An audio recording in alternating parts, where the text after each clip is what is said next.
eta datorren urtekoa Tolosan izango da. Orduan, testigua jasotzera, mesedez igo zaitezte. Arantxa Manterola, kilometroa kultura elkartearen lehendakaria, mesedez?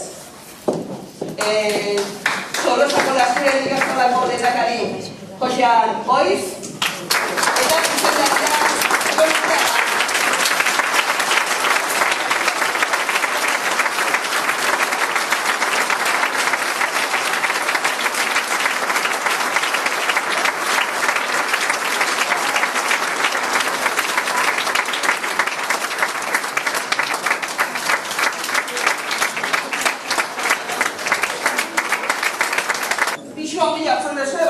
elkarlanak indarra handia daukala herri honetan, eta bihartik aurrea, ekin ganari.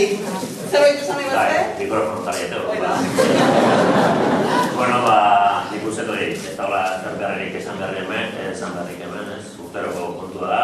Baina, bueno, zepien urteroko nik uste sensazio berdina dara, ez batzuen egindako lanaren poza, ustuketa, eta, bueno, ikusten gaurko eguna zepien iaia dela ondo pasatzeko azkeneko kapitulua, eta beste batzuk gara esagartzen dut tipo persona neska gutil bat, hola parpeikin, gorpuzka eusten, baina zepinen ikusita hemen, ez denok ikusten zen agertzen dira, oain arte izan dako kilometroa guztiak orduan, nik uste pixua dela, hone dakaren antzukizuna, datorren urtean, Tolosan egingo degula, eta aldertatik gure kompromisoa da hori, batetik Andoainek bezain ondo egingo degula, baina batez ere, Andoaindarrek bezain ondo pasako deula, hau kontatzen zen, hemen ager izan izan zen hori ez da, jendearen poza, arrotasuna, eta gure hori da.